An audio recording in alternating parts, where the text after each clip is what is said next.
Sementara untuk mematangkan persiapan menuju Piala Dunia U17 2025, pelatih tim U17 Indonesia Nova Arianto memanggil 34 pemain untuk pemusatan latihan di Bali.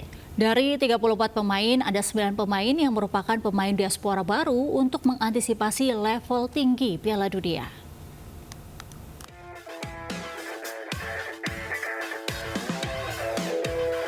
Pelatih tim U17 Indonesia Nova Arianto memanggil 34 pemain untuk mengikuti pemusatan latihan.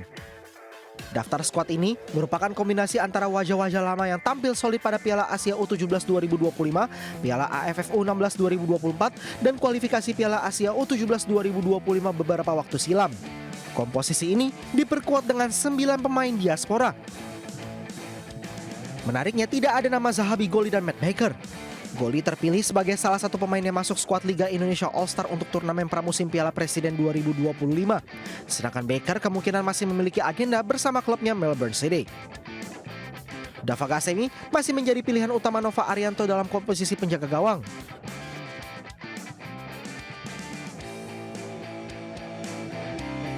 Di lini belakang ada pemain diaspora bernama Fake Muller dari klub Liga Belanda Willem II. Pemain keturunan lainnya yang mengisi daftar back squad Garuda Asia adalah Azar Jacob yang bermain untuk Sydney FC. Selain itu di lini tengah ada Lionel Detroit dari US Ita di Palermo, gelandang SC Telstar Floris de Pechter, gelandang NAC Breda Noha Pohan Simangunson, hingga gelandang FC MN di Belanda Jona Gesseling. Pemain diaspora lainnya juga mengisi daftar penyerang seperti Azadin Ayub dari klub Norwegia Elverum SK, penyerang SC Telstar Destin Hoop, dan yang terakhir penyerang Rosenborg Nicolas Indra Myosun. Kombinasi pemain lokal yang sudah berpengalaman di kancah Asia dan wajah-wajah baru dari para pemain keturunan ini diharapkan menjadi jawaban atas tantangan besar skuad Garuda Asia di Piala Dunia U17 2025. Pemusatan latihan timnas U17 digelar di Bali mulai dari 7 Juli hingga 10 Agustus mendatang. Pemirsa, longboat yang ditumpangi mahasiswa KKN UGM mengalami terbalik akibat cuaca buruk. Satu mahasiswa meninggal dunia setelah ditemukan di sekitar perairan Pulau Wahar.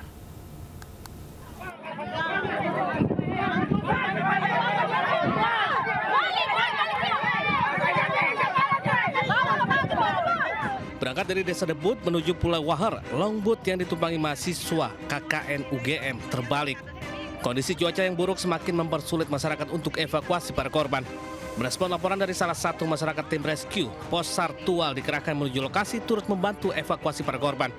Dari hasil laporan terakhir, 10 orang dinyatakan selamat sementara 2 orang meninggal dunia. 1 diantaranya ditemukan oleh masyarakat setelah sebelumnya dikabarkan menghilang.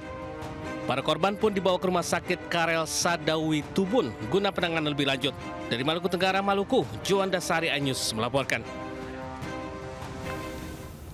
Gara-gara cemburu, seorang aktor sinetron peras kekasih pasangan sejenis di Jakarta. Ya, pelaku mengancam akan menyebarkan video syur mereka jika korban tidak mengirimkan sejumlah uang.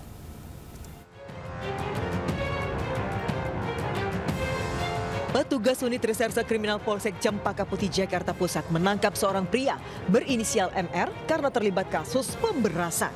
Saat ditangkap, pria yang berprofesi sebagai aktor sinetron dan film layar lebar ini tengah bersembunyi di sebuah mobil rongsok setelah kabur dari indekosnya di Depok, Jawa Barat.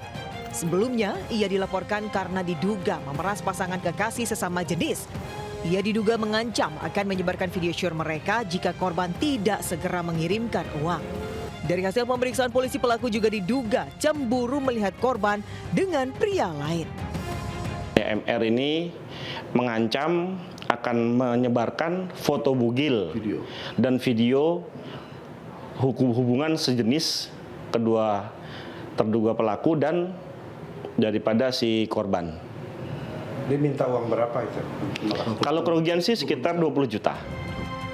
Akibat perbuatannya, tersangka diperkirakan tidak bisa lagi berada di lokasi syuting dalam waktu lama. Polisi menjeratnya dengan pasal tentang pemerasan dengan ancaman hukuman 9 tahun penjara. Dari Jakarta, Rani Sanjaya Anyus melaporkan. Pemirsa, seorang kepala sekolah hingga guru ngaji ditangkap oleh polisi. Sementara itu para korban hingga kini masih mengalami trauma mendalam dan diberi pendampingan psikologis oleh P2TP2A Tangerang Selatan. AAM hanya bisa tertunduk malu saat digelandang polisi usai mencabuli 4 anak didiknya dengan modus game online. Ironisnya, pria 35 tahun ini merupakan seorang guru musik hadroh. Tak hanya itu, polisi juga menangkap seorang kepala pondok pesantren berinisial SHL di wilayah Legok, Tangerang, usai mencabuli muridnya sendiri dengan modus korban dijanjikan sebagai ketua OSIS. Bahkan polisi juga menangkap seorang guru ngaji berinisial MRB yang tega mencabuli 3 anak di bawah umur dengan modus pintar membaca Al-Quran.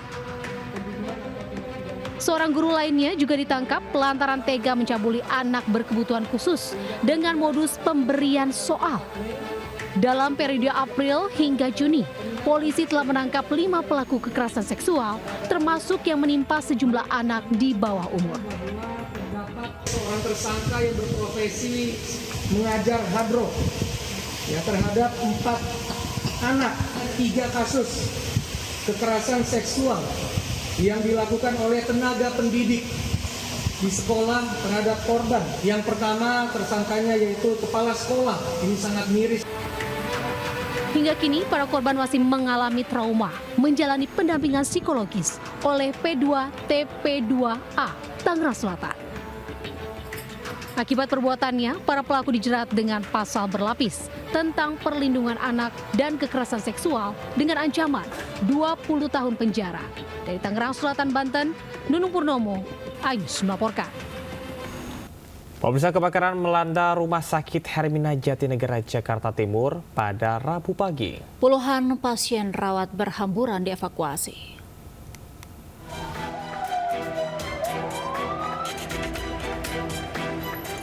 Kepanikan terjadi di Rumah Sakit Hermina Jatinegara, Jakarta Timur, Rabu pagi.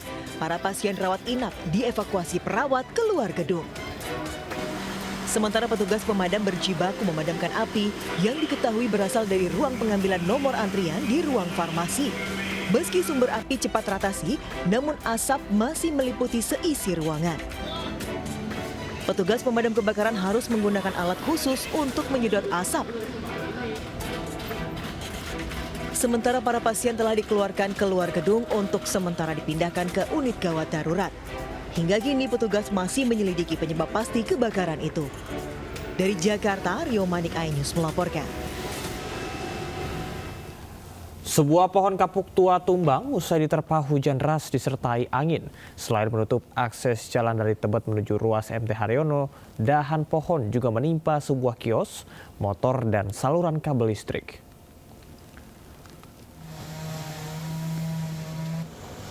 Petugas gabungan dari Damkar, BPBD, dan Lingkungan Hidup berjibaku memotong dahan pohon kapuk yang tumbang di ruas Tebet Timur Dalam, Tebet, Jakarta Selatan. Tumbangnya pohon dengan diameter 100 cm tersebut dikarenakan hujan disertai dengan angin yang melanda kawasan ini. Akibatnya selain menutup akses jalan dari Tebet menuju ruas MT Haryono, dahan pohon juga menimpa sebuah kios, motor, dan saluran kabel udara.